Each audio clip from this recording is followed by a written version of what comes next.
So as I mentioned on the Trade Act, that's something we're pushing really hard on. We are pushing to make sure that there's space to promote the kinds of policies that would make sense domestically, that we want to make sure that we don't have trade being the excuse for not having sensible domestic farm programs in the U.S. And what we also know is that in the midst of being pretty gloomy about our current administration, there are some signs of some openings and some new approaches.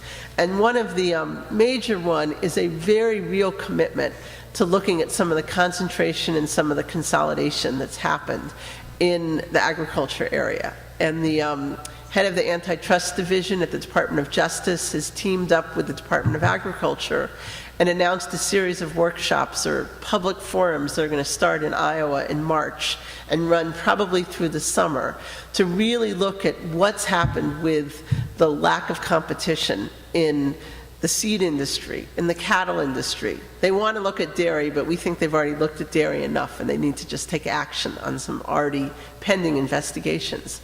But we know that those are very similar issues to what's happening in Canada. We've worked with National Farmers Union of Canada and know that the same collapse in the livestock industry that's happened in the US is happening here, and that it's controlled by very many of the same companies.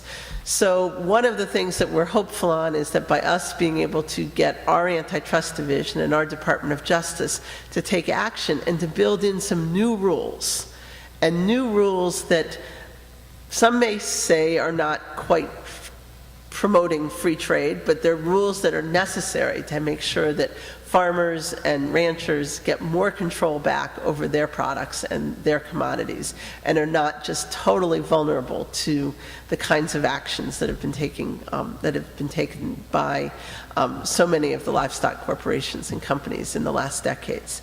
So that's a slight glimmer of some hope, and they are in fact very committed to looking at this issue. But that they're doing it not because they just have decided it's a good idea.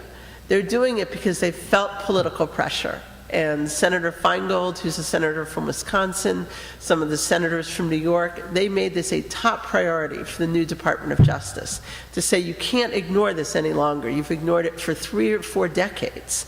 And what we're seeing is just a total control, or an unbelievable control by 3 or 4 companies in our livestock industry, in our other parts of our food supply, and that's something that we should have more control over and cannot be just left to the whims of a few companies. And so that's something that we're starting to see a little bit of movement on, even though it's in nowhere near to the level that many of us would like to see. I think the other issue that's really come up is a broadening of the groups that are concerned about what's happening with our trade policy. And last year, in the midst of the food crisis and the global food crisis, we pulled together with a lot of other organizations a call to action to fix our broken food system. And I brought some copies of the major points that were brought together around that. And one of them was to stabilize prices for farmers and consumers globally. And the 4 points under that were to regulate the finance sector's investment in food and energy commodities, to establish and strengthen publicly owned domestic, regional, and international strategic food reserves, 3, suspend international trade and investments in industrial scale biofuels, 4, reform food aid, and then 5th was expand fair trade, not so-called free trade. And so I think having more people acknowledging how much our unfair and bad trade policy has been at the root of what's happening globally in the food crisis is a really important connection.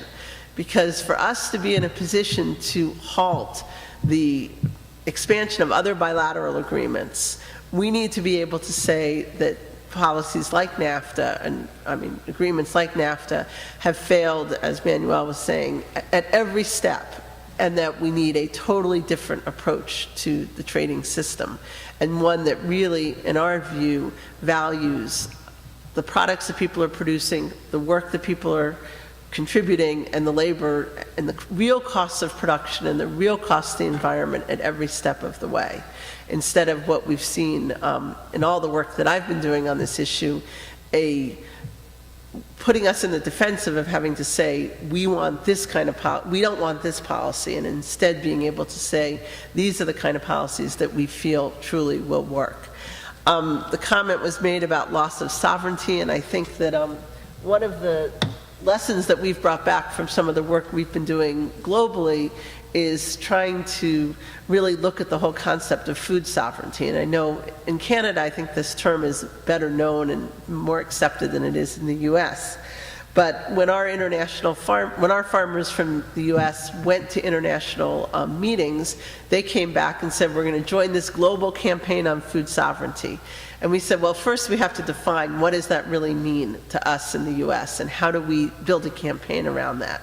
And we came up with a vision statement among our member groups that says, we envision empowered communities everywhere working together democratically to advance a food system that ensures health, justice, and dignity for all. Farmers, farm workers, ranchers, and fishers will have control over their lands, water, seeds, and livelihoods, and all people will have access to healthy, local, delicious food. So in our efforts to promote food sovereignty, we're seeing that as a new way of approaching what would be good trade policy, instead of the current system that many of us have been forced to be living under and working under. So glad to be here and be part of the conversation. Thank you.